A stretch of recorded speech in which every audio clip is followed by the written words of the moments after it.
Global HR. Why confidence matters more than consistency. Whenever organizations operate across more than one country, HR inevitably starts to feel more complex. Recruitment stretches across borders, employees relocate and pay, and benefits stop meaning quite the same thing everywhere. Training has to land across different cultures, languages, and expectations, all while remaining coherent and credible. On paper, global HR often looks like systems, structures, and compliance. In practice, what seems to matter most is confidence. Confidence for leaders in making decisions across jurisdictions. Confidence for employees navigating unfamiliar rules. And confidence that fairness exists even when things look different locally. What follows is simply my own perspective, shaped by years working in hospitality and HR, and offered in the spirit of reflection rather than prescription. The quiet tension at the heart of global HR. Most global organizations wrestle with a familiar question. How much should be set centrally, and how much should be shaped locally? Some lean towards centralization, valuing consistency, risk management, and brand alignment. Others prioritize autonomy, trusting that those closest to the operation understand their people, market, and culture best. Neither position is inherently right or wrong. Both exist for good reasons. Over time, many organizations move between these poles. When fragmentation starts to show, centralization increases. When systems begin to feel heavy or distant, flexibility becomes more appealing again. This movement is rarely a failure of strategy. More often, it reflects growth, scale, and evolving leadership priorities. What matters most is clarity. Confusion tends to arise not from the direction chosen, but from mixed signals. When organizations speak about empowerment, but behave as though decisions still sit elsewhere, confidence begins to wobble. People are remarkably good at sensing these gaps, even when intentions are positive. Why confidence matters more than uniformity. Employees do not expect everything to be the same everywhere. What they do expect is that decisions make sense. They want to understand why policies differ, why benefits are shaped locally, and why opportunities vary by market. When those differences are explained openly and applied consistently within context, people tend to accept them. When they are unclear or inconsistently handled, trust erodes quickly. For leaders, confidence comes from knowing where judgment genuinely sits, which principles are fixed, where discretion is encouraged, and how far decisions can be made locally without fear of being overruled later. This matters particularly in hospitality, where leaders are often navigating real-time, people-centered decisions rather than theoretical scenarios. Uniformity can feel reassuring, especially at scale. Confidence, however, comes from knowing how to navigate difference thoughtfully, not from pretending difference does not exist. Global HR as a connector rather than a controller. One of the most positive shifts I have observed over time is how global HR functions add value when they position themselves as connectors. Connecting leaders across regions who are facing similar challenges, even when their contexts differ. Connecting good ideas so they travel, rather than remaining locked within a single market. Connecting local insight back into global thinking so strategies evolve rather than harden.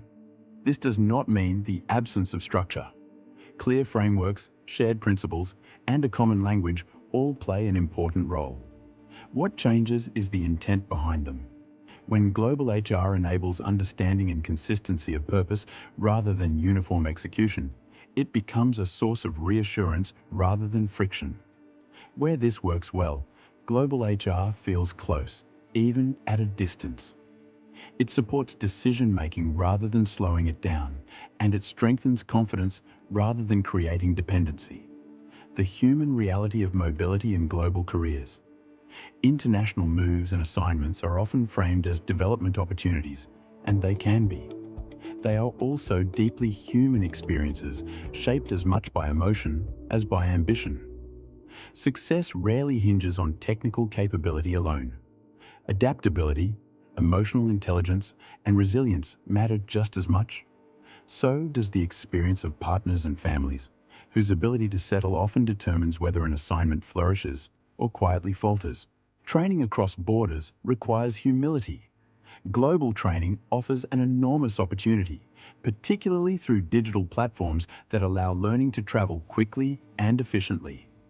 It also brings risk when cultural nuance is overlooked. What feels engaging in one context may feel uncomfortable in another.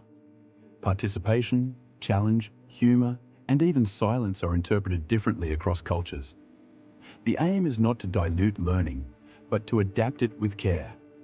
The most effective global programs I have seen are designed with curiosity rather than certainty.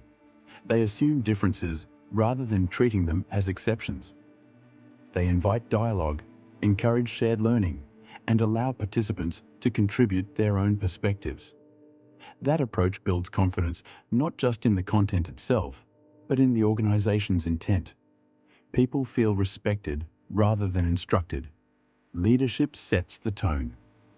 Ultimately, confidence in global HR does not come from documents alone. It comes from behavior.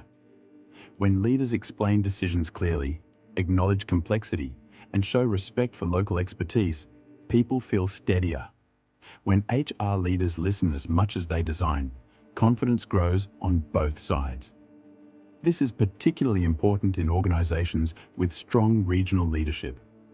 Global frameworks tend to land best when they are shaped with those who will bring them to life, rather than for them. In those environments, collaboration feels genuine and accountability is shared rather than imposed. Looking ahead, global HR will always involve tension between consistency and flexibility, between pace and care, between global ambition and local reality. In my experience, organizations tend to navigate this best when they focus less on perfect alignment and more on clarity, trust, and capability, where people understand not just what the rules are, but why they exist and how to apply them well.